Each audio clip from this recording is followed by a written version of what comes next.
जोरदार ताली से आप स्वागत करें।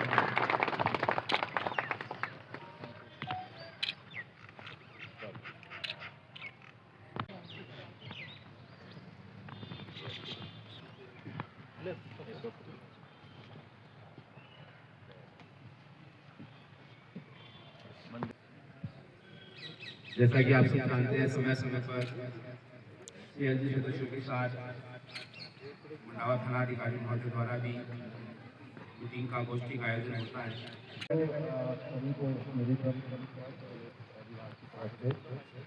ये सहयोग करते हैं मौजूद लोग हैं, उनसे कभी वार्तालाप नहीं हुई थी, तो मैंने ये प्लान किया कि एक बार विजिट करके आप लोगों से थोड़ी सी चर्चा करूंगा। वैसे तो मैं बताऊं मंडावा काफ़ी शांत लगा मुझे, तो वो इसलिए ज़रूरत भी नहीं पड़ी।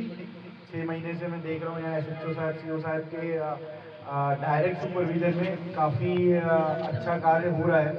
बट मुझे लगा कि एक बार आपसे जब बीच में आकर थोड़ा सा खुलूँगा तो कोई पुलिस लायक जो समस्याएं रहती हैं, छोटी मोटी समस्याएं हर इलाके में रहती हैं, यहाँ भी कुछ हो सकती हैं। आपको कोई सजेशंस हो, कोई सुझाव हो, कोई गश्त कर स्टाफ को लेकर और चौकी को लेकर कई तरह के ऐसे सुझाव आते रहते हैं। तो उस वजह से मैं यही उम्मीद कर रहा था कि आप लोग से बात करूंगा तो कुछ आप लोग अपने तरफ से मुझे बताओगे, क्योंकि हर किसी के लिए डायरेक्ट झुंझुनू आकर बार बार मेरे से बताने से अच्छा है मैं 6 महीने साल भर में एक बार आके और आप लोग के बीच में बात करूं, अपनी बात रखूं और आप डायरेक्ट मुझसे बताओगे तो मुझे थोड़ा सा समझ में आएगा कि इस इलाके की क्या समस्याएं हैं, क्या चीज़ चाहते हो आप, किस तरह का क्राइम पैटर्न है जो मुझे दिखता नहीं है।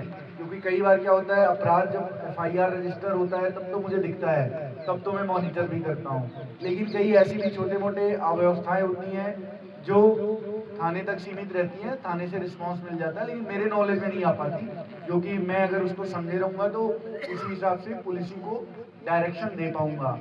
उद्देश्य यही है कि आप लोगों से बात करके 2-4 लोग मुझे जितने लोग इच्छुक को बताओगे तो थोड़ा बहुत मैं समझूंगा कि क्या है मंडावा, किस तरह का, किस गांव में क्या समस्याएं हैं, क्या कहीं अवैध हो सकता है, शराब की समस्या हो, कहीं सट्टे की समस्या हो, कहीं साइबर क्राइम की समस्या हो, ऐसी कई चीज़ें आती हैं। मैं पिछले साल का एक फाइल देख रहा था, यहाँ किसी मकान में 10 लोग बैठ के साइबर ठगी कर रहे थे, 2024 का है 25 का है, तो इस टाइप की भी चीज़ें रहती है जिसमें कि आप थोड़ा सा पुलिस से लाइजन अच्छा होता है तो आके डायरेक्ट थाने पे बता देते हैं, तो कोई बड़ी ऐसी घटना होने से पहले ही हमें पता चल जाती है। जैसे अभी आपको ध्यान हो, धनूरी इलाके में नानका वास गांव में जो मुर्गी फार्म के आड़ पे चल रहा था, तो वो चीज़ें पुलिस के लिए पता करना बड़ा ही चैलेंजिंग रहता है। लेकिन अगर आम जनता, आप जैसे लोग जो पुलिस के रेगुलर डायरेक्ट संपर्क में रहते हो, तो फिर हमारा जो स्टाफ है वो उस पर काम करता है और उन चीज़ों को होने से रोकता है।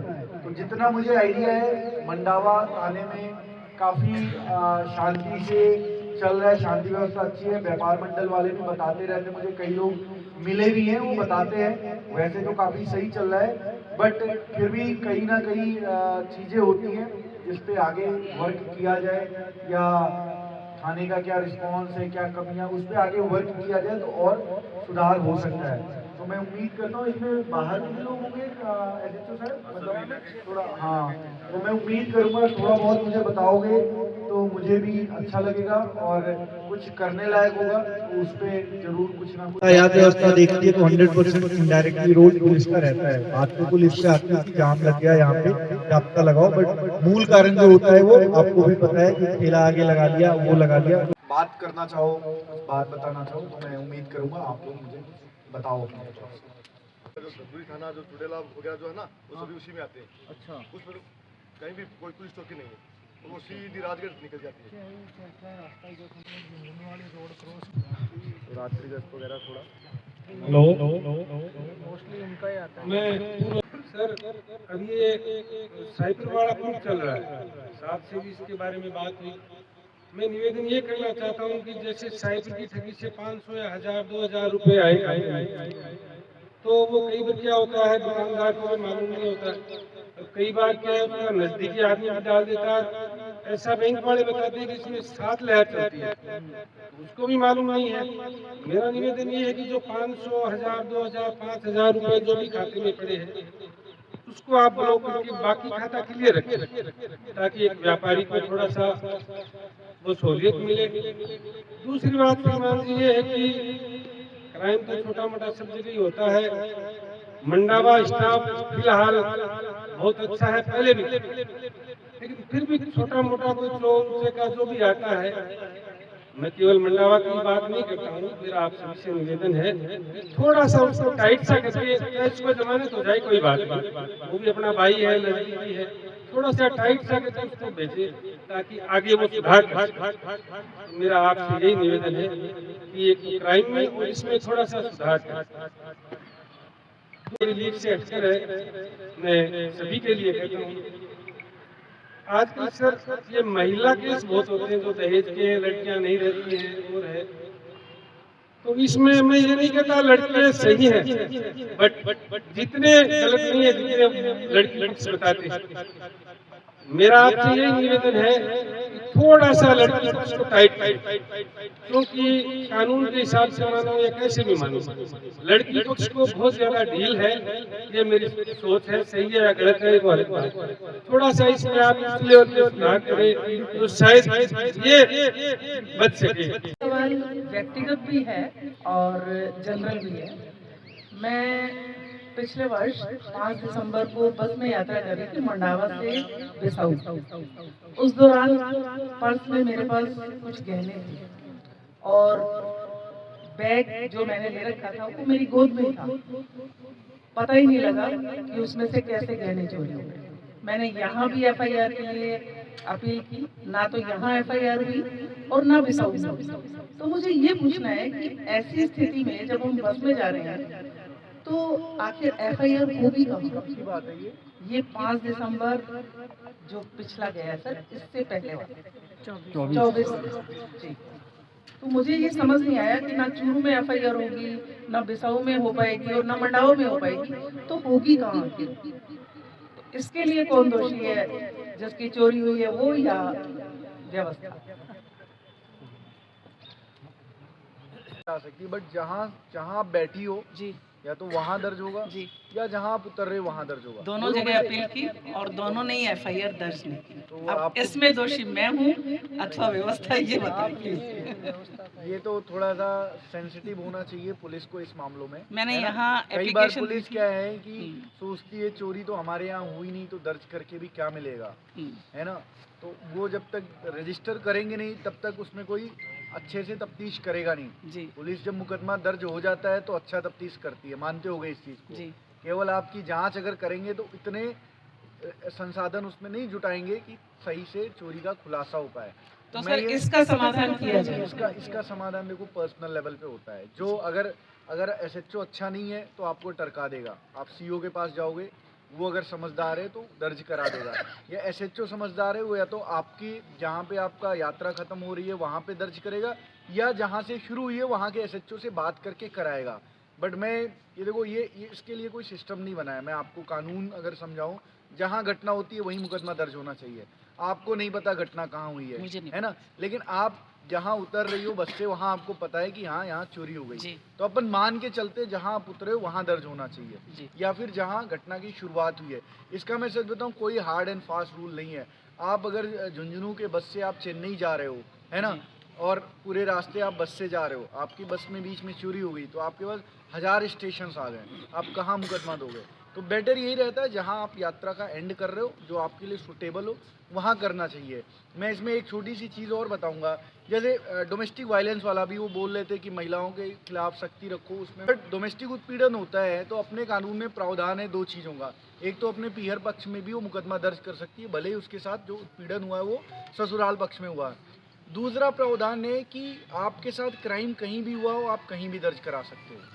अगर मान लो आपने यहाँ दर्ज करा दिया, आपके साथ आपको पता है चोरी आपकी चूरू में हुई है, तो भी यहाँ मंडावा में आप दर्ज करा सकते हो, हम एफआईआर चूरू ट्रांसफ़र कर देंगे। और ये करते भी रहते हैं, हमारे एसएचओ ये करते रहते हैं, नए कानून में प्रावधान है। तीसरा और इसमें मैं आपको बता दूं, मान लो आपके मंडावा में दर्ज नहीं कर रहा है, आप मिलो, दर्ज कराएंगे मंडावा में, पता चलता है चोरी शुरू में हुई है तो हम फाइल ट्रांसफ़र कर देते हैं। तो ये पर्सनल लेवल की समस्या है। सिस्टम सही बना हुआ है, वो तो आपका जो अधिकारी है वो सुनवाई नहीं किया तो उसके खिलाफ कार्रवाई होनी चाहिए, बट ये पर्सनल लेवल की समस्या है। सिस्टम सही इसीलिए मैंने कहा व्यक्तिगत। मैंने आपको तीनों तरीके बता दिए। आप यहाँ बैठे बैठे भी चेन्नई की FIR दर्ज करा सकते हो, फाइल ट्रांसफ़र हो जाएगी, ऑनलाइन CCTV से चला जाएगा।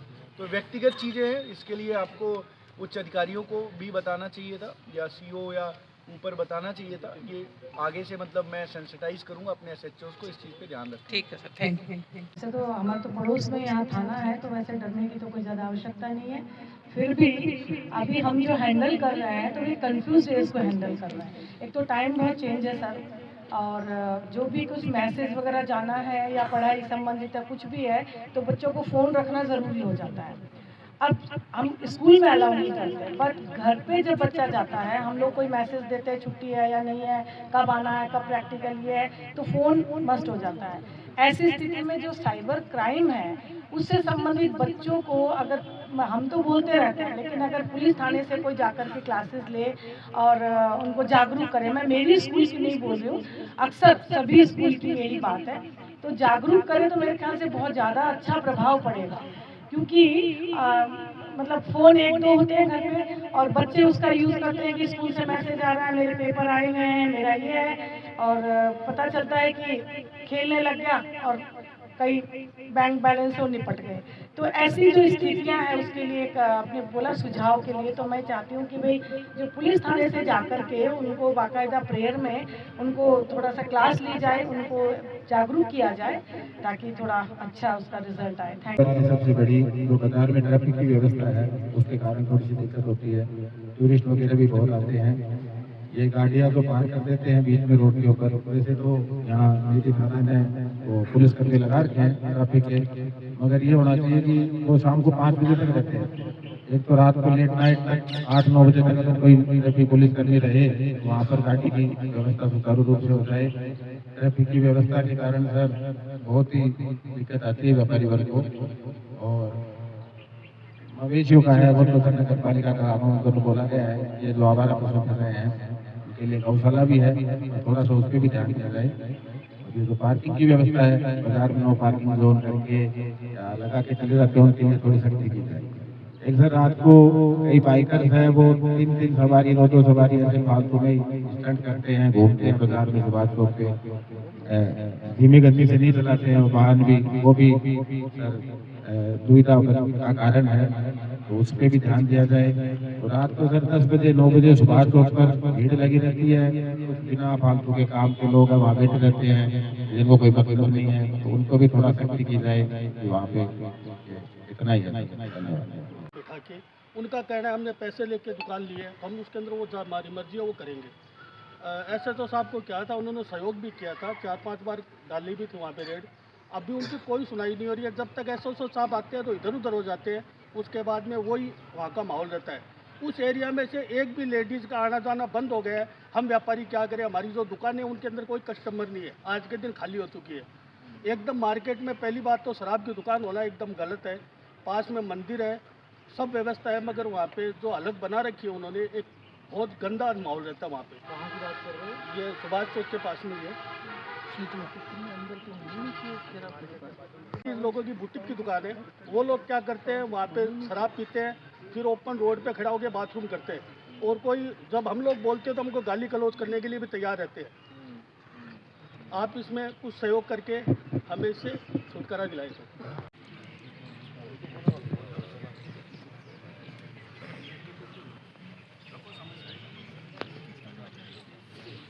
CO साहब भी यहाँ बैठे हुए हैं, तो ये इस पे रात्रि गश्त के लिए मॉनिटरिंग में बढ़ाता हूँ। और आप भी देखिए कि मंडावा, धमेरी और मलसीसर 3 थाने लगते हैं। उनकी बात सही है जो भी बता रहे थे, क्योंकि कई संदिग्ध गाड़ियाँ, चाहे वो हर एक पेड़ की लकड़ी हो, चाहे कुछ और तस्करी हो या बदमाशों का मूवमेंट हो सकता है, ऐसे रोड पे होता है।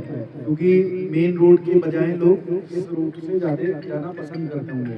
तो इस पे थोड़ा सा नाकाबंदी आप कराइए अलग अलग जगह चिन्हित करके, जिससे कि ये समस्या खत्म हो। मंडावा में जो पड़ता है वहाँ पे नाकाबंदी करा दो किसी दिन शाम को, औचक टाइप से कराओ, हफ्ते में 3 बार कराओ, अपने आप पता चल जाएगा कि क्या उस पर मूवमेंट हो रहा है। दूसरा, साइबर खाते में बता रहे थे, तो इसमें क्या है कि नया रूल जो आया है आरबीआई की तरफ से, इस पे जो लियन लगेगा वो उसी अमाउंट पे लगेगा जितने की ठगी हुई है, ये तो क्लियर है। बाई चांस अगर इस पे पूरा का पूरा अकाउंट ब्लॉक हो जाता है, उसके लिए जो अकाउंट ब्लॉक होता है उसको कोई क्लिक फोन करता है 1930 पर, और फोन करता है कि मेरे साथ ठगी हुई ये हुई है, तो जितने जगहों पे पैसे गए रहते हैं वो I4C जो MHA की है वो ब्लॉक करा देती है। बाई चांस किसी व्यापारी के साथ ऐसा होता है तो बेस्ट यही है कि आप एक लिखित में एप्लीकेशन दे दो, 100% आपका अकाउंट जांच करके खुल जाएगा, है ना। क्योंकि आपको भी पता है म्यूल अकाउंट का इतना ज्यादा चल रहा है, तो हम सबका एक साथ नहीं खोल सकते बिना जांच के। हो सकता है उसमें कमीशन पे लोग साइबर क्राइम के लिए अपना अकाउंट भी देते हो, तो हम जांच 2 दिन का जांच होता है, उससे पता लग जाता है कि व्यापारी है या ठग है। व्यापारी होगा तो तुरंत वो अकाउंट अनफ्रीज हो जाएगा, अनब्लॉक हो जाएगा। इसी तरह जैसे आप महिला संबंधी अपराध, महिलाओं के प्रति सख्ती नहीं रहती, झूठे मुकदमे होते हैं, इस टाइप की बातें कर रहे हो, इसमें मैं आपको आश्वस्त करता हूँ, हमारी जो आज जो भी FIR आती है, चाहे